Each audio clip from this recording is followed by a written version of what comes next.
triste esta Argentina que nos toca y ojalá que el 2024 empiece a venir mejor. Pero bueno, vamos a cambiar de tema, aunque en un punto no tanto, porque estamos con Cristian Cao, que es abogado constitucionalista. Gracias por haber venido, Cristian. Bueno, están con mucho trabajo los constitucionalistas, ¿no? Sí. ¿Qué tal? Gracias por la invitación, No, buenos días. por favor. Vino con una pila de 180 páginas. Así ¿Me la acercás? ¿Qué es todo? Mirá, ¿Este es el decreto o el decreto, son los 600? tenemos el decreto y tenemos el proyecto de ley, porque parecería ser que ¿La ley ómnibus hace también? unos 10 días somos todos constitucionalistas, Sí, todos claro. administrativistas, y de alguna manera eso es bueno. ¿Por qué es bueno? Porque empezamos a discutir desde el punto de vista técnico algunos temas que en la República Argentina hacía mucho tiempo que no se debatían, que no se discutían. Lo explicaba muy bien el dueño del supermercado. ¿Qué es lo que pasa? De alguna manera, el emprendedor, la gran empresa, la mediana empresa, pero también la pequeña empresa encontraba obstáculos normativos, jurídicos desde hace mucho tiempo. Y parecería ser que este proyecto de ley y también el decreto de necesidad de urgencia intentan desburocratizar, despapelizar, eliminar todo tipo de restricciones al comercio. Y bueno, habrá que ver entonces qué suerte tiene en el Congreso de la Nación este proyecto de ley que fue presentado por el presidente, uno de los órganos que según la Constitución Nacional tiene iniciativa legislativa. Va a tener la Cámara de Origen, la Cámara de Diputados de la Nación, también conforme lo establece la Constitución, y seguramente, bueno, va a tener un tratamiento y un debate por parte no solamente de los legisladores, diputados y senadores, sino también por parte de la ciudadanía. Me parece muy auspicioso eso. La verdad que sí. Si te parece, arrancamos por lo más novedoso, que es el proyecto de ley, la ley ómnibus. Ahí lo que se objeta es, o algunos dicen, que hay una delegación de facultades que es excesiva por la cantidad de materias que abarca, ¿no? Económica, financiera, todo queda comprendido allí. Y te pregunto tu mirada como constitucionalista, si crees que esta delegación de facultades, en el caso de que el trámite legislativo sea exitoso, está dentro de los márgenes que impone la Constitución Nacional. No hay ningún inconveniente. La Constitución Nacional en el artículo 76 establece que el Congreso de la Nación puede delegar en el Poder Ejecutivo de la Nación, presidente de la República, facultades en materia de administración y de emergencia. De hecho, el primer artículo de este proyecto de ley declara la emergencia en todos los ámbitos de la vida. Por lo tanto, en primer punto, no hay reparo, no hay objeción constitucional. Lo tiene que establecer en un plazo. Fija el 31 de diciembre del año 2025. Sí. Si me preguntan, y esto es una opinión personal, un plazo tal vez excesivo. Estamos hablando casi de la mitad del mandato presidencial. Habló, en mi ley, perdón que te metí una cuña, justamente eso, 18 a 24 meses para que termine de bajar la inflación. Entonces se iría en línea con eso el pedido. Sí, Maxi, pero lo que también tenemos que señalar es que hay una división de poderes en la República Argentina. No habría ningún reparo para que, y esto hay que recordarlo, después del 2001 hasta el 2015, todos los años el Congreso de la Nación fue reiterando y reproduciendo la delegación en el presidente de la Nación de las competencias legislativas. Cuando llegó el presidente Macri eso no sucedió. Y ahora vuelve a pedir el presidente de la Nación delegación legislativa en la figura del presidente. Está establecido en el artículo 76 de la Constitución Nacional, es admitible.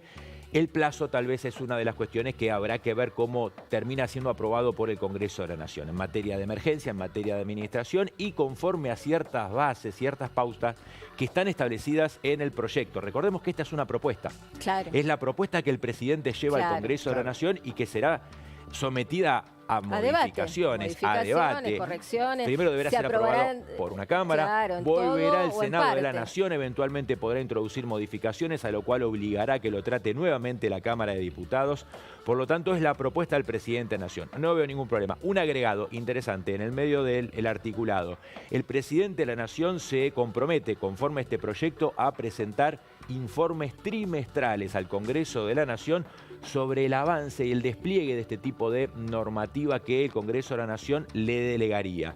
Es algo que la ley 26.122, que es la que va a controlar toda esta normativa delegada, de la misma manera que los decretos de necesidad de urgencia, no obliga, pero el presidente de la Nación lo incorporó esto en el proyecto que envía al Congreso. Sería por lo como tanto, una suerte de rendición de cuentas. Un plus de rendición de cuentas sobre esta delegación. Te pido que me delegue facultades, pero me comprometo a explicarte cómo las usé, en qué términos. Perfecto. Si te parece, vamos al DNU, porque viste que a partir de la ley ómnibus se dejó de hablar un poco del DNU. Está incluido, ¿no? En el paquete de ley ómnibus, el tratamiento justamente del DNU. Claro, que por ahora lo que sabemos es que entra en vigencia el DNU solito, así como fue redactado, mañana, y que después, bueno, dependerá del trámite legislativo si se forma la comisión bicameral o no, y en el caso de que no se forme, si en ordinarias el Congreso, o incluso algunos hablaban de autoconvocarse antes, ¿no? Ayer lo escuchaba Lo Nigro, pero más allá de eso, si el Congreso rechaza o aprueba, alcanza con la aprobación de una, o el no rechazo de una Cámara para que tenga vigencia. ¿Cómo ves la constitucionalidad del decreto? Hay un artículo incorporado en el proyecto de ley que establece que el Congreso de la Nación aprobaría el decreto de necesidad de urgencia. No es el trámite que establece la ley sobre decreto de necesidad de urgencia. Está bien de que lo alguna digas manera eso. sería un aval que le prestaría el Congreso de la Nación, pero lo concreto es, como decías, el decreto de necesidad de urgencia tiene plena vigencia a partir de las 0 horas del día de hoy o mañana, Sí, ya sí, del empieza viernes. a operar. En eso no hay duda, hay alrededor de 14, 15 medidas cautelares, amparos presentados, a mi parecer un tanto anticipados. El decreto todavía no tiene vigencia, por lo tanto están haciendo una presentación sobre una norma jurídica que Claro. todavía no está vigente Es abstracto. Bueno, en la la justicia le República dijo eso a Argentina. Daer ayer, ¿no? A la CGT. Una primera declaración de no hay caso concreto, por Claro. lo tanto, Poder Judicial todavía, por el momento, no puede entender en esta cuestión. El decreto de necesidad de urgencia tiene que tener, el jefe de gabinete de ministros tiene un plazo de 10 días para enviar a la Comisión Bicameral Permanente de Decreto de Necesidad de Urgencia. Comisión que todavía No está no conformada. está constituida.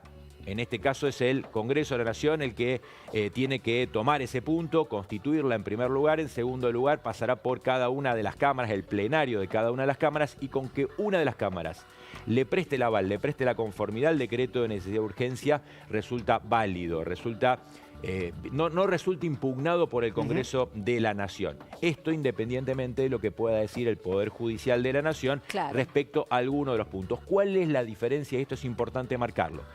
El Congreso de la Nación rechaza o aprueba en totalidad todo. el decreto de necesidad de urgencia. No puede, la ley así lo expresa, no puede introducir ningún tipo de modificación. En cambio, el Poder Judicial eventualmente, si encuentra que hay una lesión de un derecho constitucional en razón de este decreto de necesidad de urgencia, eventualmente podría declarar la inconstitucionalidad de la totalidad del decreto de necesidad de urgencia. La Corte Suprema podría tener esa facultad de decir todo esto es inconstitucional. Eventualmente la Corte Suprema va a ser el último y más importante órgano de la República Argentina que tomará el caso, si es que llega, Podría llegar por per saltum, Podría, ¿verdad? son todas figuras de poco uso, pero eventualmente podría llegar por per saltum, así está establecido en el Código de Procedimientos, pero lo concreto es que la vía ordinaria son los trámites Sí, es de tribunales apelaciones ordinarios, por y estamos supuesto. hablando de muchos meses. Insisto con esto, cuando por ahora el decreto de necesidad de urgencia está a 24 horas de ponerse en funcionamiento,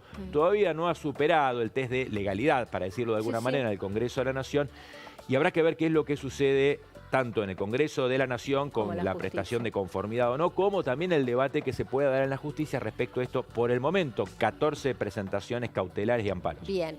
Dos temas. Con respecto a la justicia, está claro que si fuera la Corte por per saltum, la Corte no tiene plazos.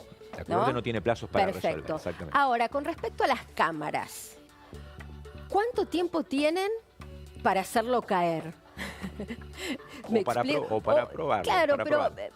sí, está bien, pero los efectos, si entra en vigencia a las Sí. 0 horas de Claro, mañana a porque viernes, la ley que obliga a Porque tratarlo eso, dice de ningún- urgencia, pero nunca, claro, que nos Eso. prestábamos allá. ningún ¿Tienen un- constitucionalista me lo puede explicar. ¿Tiene fecha ¿Cuál de es el vencimiento? plazo del Congreso para pronunciarse? Y sobre todo para rechazar. Yo se los digo de otra forma. El Congreso tiene plena vigencia, el decreto de necesidad de urgencia tiene plena vigencia a partir del día de mañana. Ok.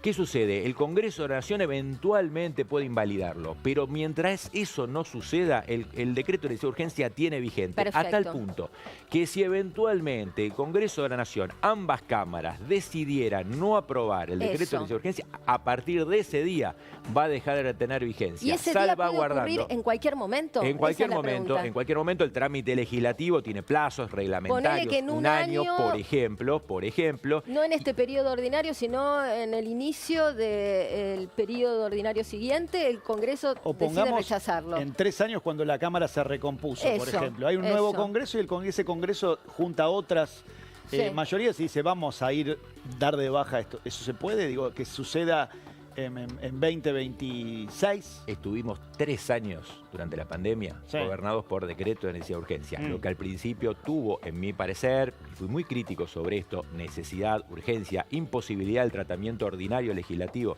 por el Congreso de la Nación. Lo concreto es que estuvimos 3 años gobernados por decreto de necesidad de urgencia. Todavía hay decretos que no han prestado al Congreso de la Nación la conformidad. Si eventualmente en el momento del tratamiento, es decir, que viene arrastrando esa comisión bicameral que no se reúne desde hace años, viene arrastrando tarea pendiente que deberá ser la que primero tiene que atender. Por lo tanto, con esto respondo a su pregunta. Tenemos el Congreso de la Nación todavía tiene una deuda respecto al decreto de necesidad de urgencia dictado hace años. Perfecto. Entonces, bueno, en principio es poco probable que se les ocurra en 3 años, porque además también pienso que muchas de las cuestiones que aborda el decreto de necesidad de urgencia ya estarán consumadas. En la República Argentina lo poco probable muchas veces resulta probable, es lo que sucede. Pero lo concreto, y por lo menos en mi opinión, el decreto va a empezar a regir. Y si eventualmente las consecuencias, los efectos de este decreto impactan en buen sentido en la economía, en el bienestar, yo creo que el Congreso de la Nación no va a tener otra alternativa que prestarle la conformidad. Más aún cuando a mí me parece que el eje del debate, el eje de la discusión va a estar en el Congreso de la Nación, en el proyecto de ley. Es un proyecto de ley realmente muy ambicioso. No solamente porque modifica cuestiones respecto a la economía, pretende modificar cuestiones respecto a los partidos políticos, el derecho electoral, en materia penal. Hay una importante cantidad de cuestiones que impactan en la vida cotidiana. Les doy un ejemplo. El silencio de la administración pública puede parecer algo de la Ley de Procedimientos Administrativos muy referido a la actividad de los abogados, pero lo concreto es que es el pedido que nosotros hacemos en cada oficina pública. ¿Qué sucede si la oficina pública, la administración pública, no responde? Se entiende, y desde histórico se entendía que eso es una respuesta negativa. Hay una modificación en algunos aspectos. Quiere decir que modifica esto y a partir de ahora el silencio de la administración pública es positivo. En algunos aspectos vas a una oficina pública, solicitas un medicamento y no es que no te lo dan, no te contestan. Se entiende en este caso que hay un aval muy importante para la vida cotidiana. Lo que pasa es que al ser 664 artículos es como que uno se queda un poco en el trazo grueso. Se habló mucho de la extensión del derecho a la legítima defensa, pero esto que parece una cuestión menor afecta directamente la vida de los ciudadanos. Tiene impacto en toda. Otro elemento muy importante para cerrar. Modificaciones en el ámbito de las campañas, en la ley de ética pública, en la República Argentina, prohíbe expresamente hacer aprovechamiento de la imagen, del nombre del funcionario público en todo tipo de inauguración de obra, inauguración de acto. Nos vamos de alguna manera a olvidar de esos carteles en donde vemos con el dinero de todos los contribuyentes, con el dinero de los ciudadanos, quién lo hizo, no importa quién lo hizo. Toda la potencialidad del Estado, ¿no? No se puede usar las redes oficiales para hacer campaña, no se pueden usar los edificios para hacer campaña, no se puede usar el personal del Estado. Sería bueno que no se pueda emitir dinero, ¿no? Tendríamos un poco menos de inflación si Massa no hubiera emitido toda la que emitió por su delirio o sueño legítimo, pero no bajo estas formas, de ser presidente de la Nación. De la misma manera que hay aspectos auspiciosos, y con esto terminamos, hay algunas cuestiones que tal vez necesitarían algún debate o algún tipo de redacción perfeccionada, y espero que el Congreso de la Nación lo lleve adelante. Perfecto. Doctor Cabo, gracias. Ha sido clarísimo. Le entendí todo al doctor, porque los constitucionalistas a veces son divisibles por 2. Usted no, y eso me gusta. Gracias, doctor, por haber venido. Gracias por la invitación.